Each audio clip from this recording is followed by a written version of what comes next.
Here we have the new 2023 Ford Escape. Now this one comes in the active trim level with front wheel drive. We get a Gate black metallic paint, and then we have the ebony unique cloth interior. And the powertrain on this Escape consists of the 1.5 liter turbocharged 3-cylinder engine, made it to an 8-speed automatic transmission. But as we come around to the front end here, love that we get LED headlamps along with LED daytime running lights, even on this more basic trim, and a great look there in my opinion. Even though we don't have fog lamps and there's a lot of black plastic in the grille and the front there, still looks good to me. And then coming around to the side here, these are gonna be 17-inch aluminum wheels. And I actually like the look of those a lot more than I thought I would as well. But we get passive keyless entry on the front, and then we have power door lock controls here, rear window lock here, power mirror controls are here. We can turn those on and off and adjust with the dial. Now, one place where I'm disappointed, which I get because it's a $30,000 SUV, is we only have one touch down for the driver's side, and then everything else is just regular power windows. But bottle holder there, little extra storage. And then we can hit this twice to open the hood. And then we have our power lift gate there. And then headlamp controls, that's low beams, automatic beams, corners, and then off. And then I like that we can actually close it as well, the lift gate. But brightness for the gauge cluster. And then we have a manual tilt telescope steering wheel. And we do get a power driver's seat with two-way power lumbar support, so that's a nice touch for this more basic trim. But I have that seat up front adjusted for someone of my size, being 6'3" with longer legs. But before we check out the leg room in the back, huge shout out to Ford of Franklin for allowing me to review this Escape today. I'll leave a link below in the description. But pause anywhere you need to if you can see, because the sun's just now coming back out, of course. But quick look at the window sticker. And this sticker is only at $30,840, which I think is pretty good for all that you get. But we'll go ahead and dive into all that you get here. Well, let's hop in this back seat.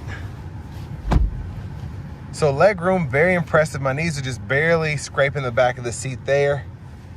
And for someone of my size, being 6'3", having that seat up front there, and then having still 2 inches of headroom back here, pretty impressive. And I can also recline the seat as well, and that helps a little bit. But big plus here, rear AC vents, and then 2 USB-C charge ports there. It's fantastic. Excuse my leg hairs.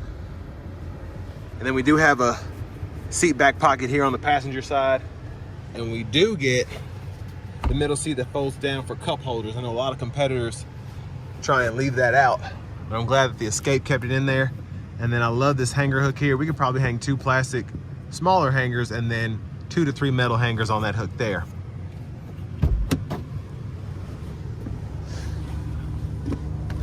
And then your child lock is right in there.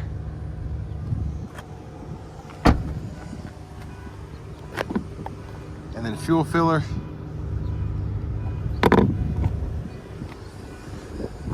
But as we come around to the back end here, love the styling of the rear end as well. And with this 3-cylinder turbo, I like that we still get the dual exhaust too.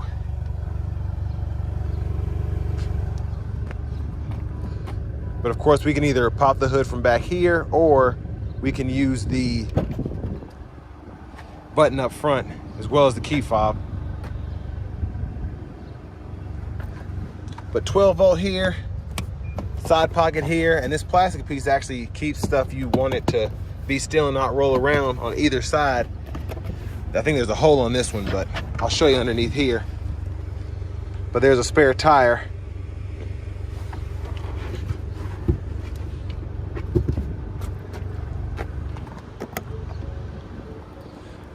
Now, as we come around to the rear passenger side, if you ever want to fold the seat flat, pretty easy to do. Just pull that there, and it also serves as a recline as well, so I like that. And all you have to do is pull it back up, and again, you can recline just by doing that. But front passenger side, we do get a manual seat back, manual seat bottom, just to be expected. But glove compartment here, love how big that cubby space is, or the glove compartment space is, excuse me. Tons of room.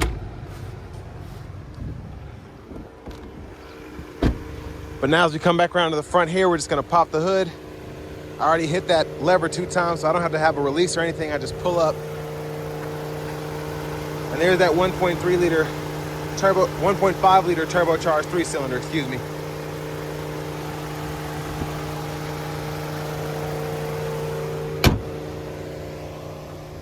Let's go ahead and hop in the driver's seat.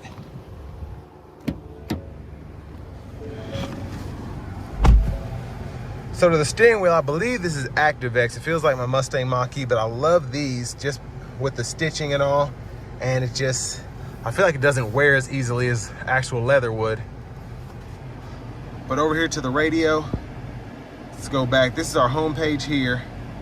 And then we get AM, FM, XM along with Bluetooth audio. And then we also get wireless Apple CarPlay, wireless Android Auto compatibility there. And then I like how the presets are set up. You could just choose a station and then hold it. And then you can save it that way. And then for your phone, walks you right through it. And you can do it either from that, or you can do it from the settings, I think. And then you can also do it from the apps portion here to set up the wireless CarPlay or Android Auto. But to the settings here, yeah, there it is. You can add your phone again. And then clock settings there, general settings. You can go in here and change your language. You can go in here and change your temperature units. And then you can also change your measurement units if you want to go from miles to kilometers. And then you can go to your sound settings here, or there's a shortcut button, click that there, and you can pull up your balance and fade, tone settings, all that there. And then you have a Wi-Fi hotspot, and then your vehicle settings are right in here. So like for your wipers, you can decide whether the rear wiper comes on in reverse, and then rear occupant alert, power lift gate, all of that can be enabled there. And then your feature settings here, you can go through your drive modes. You get normal, eco, sport, slippery, and then you have your driver assistance. So all you can do there is do your lane keeping system, pre-collision alert, a few other small things. But we don't have adaptive cruise on this one, so can't do that there. But your traction control is there as well. But I like that, and I'll show you here in a minute, you can do your drive modes from somewhere else as well. It's like a shortcut down by the shifter. But volume knob, you can just turn up, down, and then you can click that to mute, and then click it again to unmute. Tune knob here, you can hit this button once to get that home screen, hit it a second time to cut the screen off, and hit it a third time to get it back on. Hazards are here. We'll cut the fan speed down a little bit because there are clouds out, but it's like 95 degrees out today. You can adjust your temperature here, and it shows all of that on the screen because there's no digital readout here.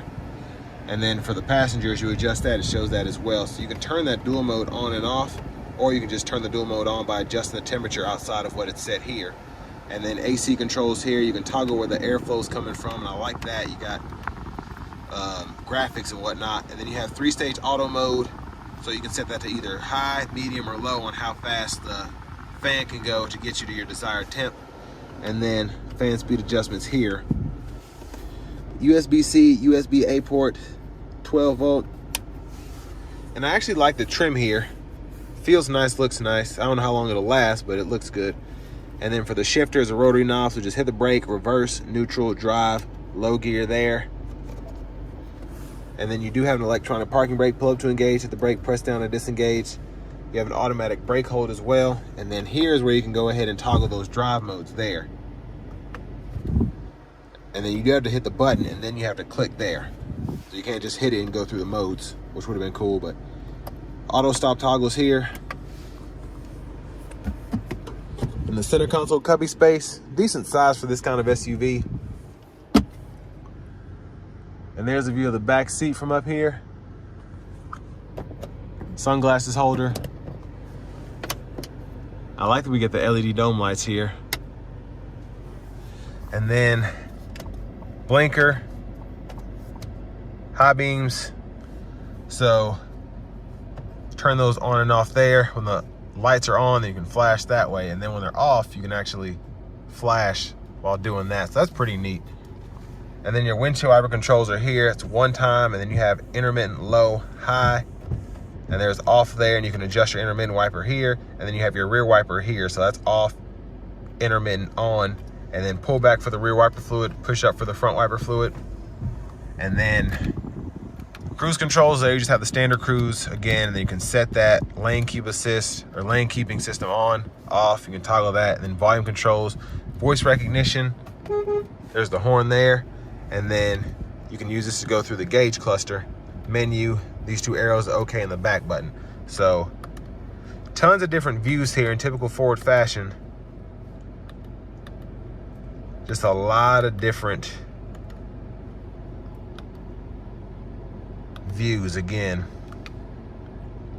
I could do this all day, but I want to show the tire pressure monitors and the oil life and all that, and that's right in there because that's probably one of the more important features on the gauge cluster.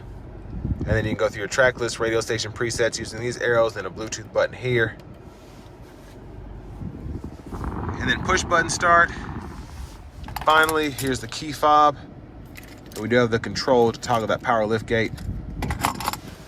But next, let's go ahead and take this Escape Active with a 1.5 liter 3-cylinder out on the road for a test drive.